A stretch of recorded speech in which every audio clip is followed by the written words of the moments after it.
Smells pretty good in here. Is that the lechons roasting? Definitely. We've got lechon starting roasting probably about 5 o'clock this morning, so it's been going throughout the day. So this is the belly, right? Yeah, this is the start of the show. Basically a belly slab. You can actually make bacon with this. You can make pancetta. Basically, we're just gonna score it all around. Help the flavor really seep in there. Definitely, yep. First thing first, we have our house spices here. Next, we're gonna put the minced garlic, some pineapple chunks. I put about 2 to 3 star anise as well to give it that nice little licorice aroma and flavor. Next, we're gonna do the lemongrass. Lemongrass is one of the most important ingredients for the lechon. Green onions, scallions. All right, so now it's time to trap all this flavor inside. Yep. Now we're gonna start rolling it up.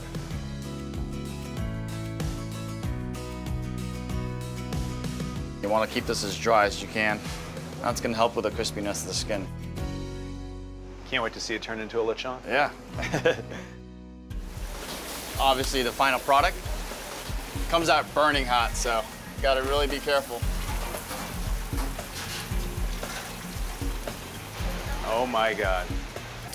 And this is a pretty big belly. I mean, every belly's a little bit different in size and weight. So how long has this one been in the oven now? This has been in there a little bit over 5.5 hours.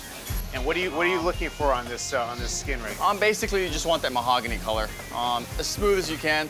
So how are you planning on slicing this one up? I usually work in halves. We'll cut it in half right from the get-go.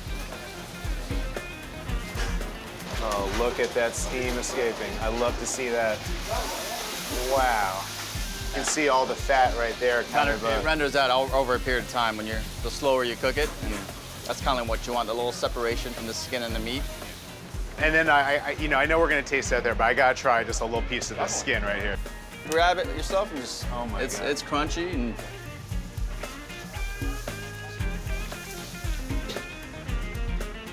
it just shatters your mouth. I mean, it's like candy almost.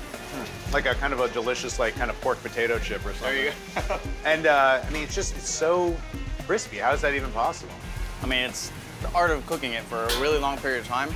Filipino households, when they see a lechon and the skin's not crispy, you will get it. Get out of there. You will get it. So the skin's the art of it, and this is my art right here. I actually started my career cooking in a lot of local French restaurants in the area. But it was pretty easy to transition because I knew the techniques and transitioning it to Filipino food. And that's kind of like what got me where I am today. Chefs all across the world, especially these young Filipino chefs who've been cooking at a lot of fine dining restaurants, they're going back to their childhood and trying to promote what they've been growing up eating. And it's amazing to see all these chefs doing that.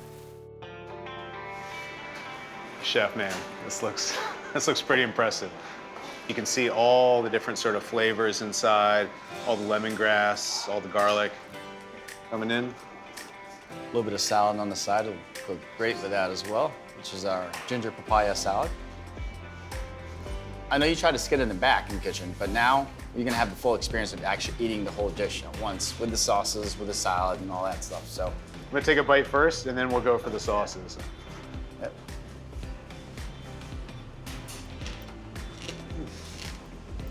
You hear that crunch?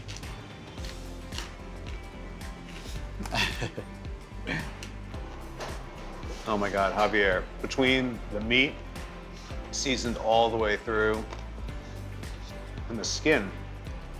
I don't even know if my mic's picking up that crunch, man, but I can hear it. I can hear it. It's loud. To tell you the truth, I've been making this for over 5-6 years, and every time I take a bite, it brings me back to Cebu. So this is kind of the Rockville lechon belly. If I went to Cebu, is this kind of what it would taste like? Yeah, and that's why I pretty much go back almost every year to refresh my palate, and gives me opportunities to actually make other specials as well when I come back here to America. And I was gonna say, because you got the signature dish, but man, that's a big menu up there. Yeah. There's a lot. There's a lot. As a chef, you always want to create stuff. You always want to come up with something new. So what sauces should I be trying here? over here we have the 2 sauces. We have the spicy vinegar, which we make in the house, and we have the famous Mang Tomas sauce, which is like a all-purpose brown gravy. Where I'm from, Cebu, we basically just use like some type of vinegar. Same goes for the salad. I mean, it's such a rich, fatty dish that you kind of want these acidic flavors or kind of refresh your palate a little bit. So I'm a Montgomery County kid. You moved to Montgomery County when you came from the Philippines? Yep, I actually moved here to DC actually in 1991 when I was about 7 years old. So I pretty much grew up here in the DMV area. I moved to Montgomery County in Germantown, to be exact, when I was about in high school, and I've been here ever since.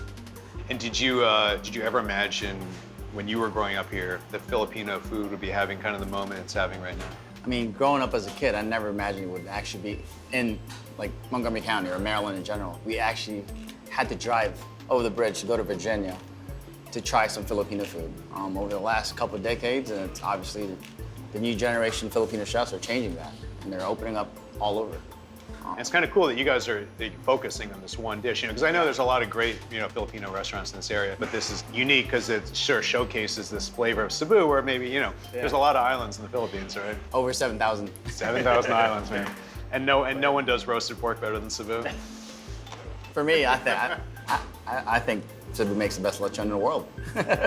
I believe you. If I'm not careful, I'm just going to keep eating this all day, man. That is so good. Pork heaven? Pork. You've taken me there. Hey, Javier, thanks a lot, man. I really No appreciate problem. Thank you for coming by and introducing my food to the world, to the DMV. it. DMV, then the world. Yeah, there you go.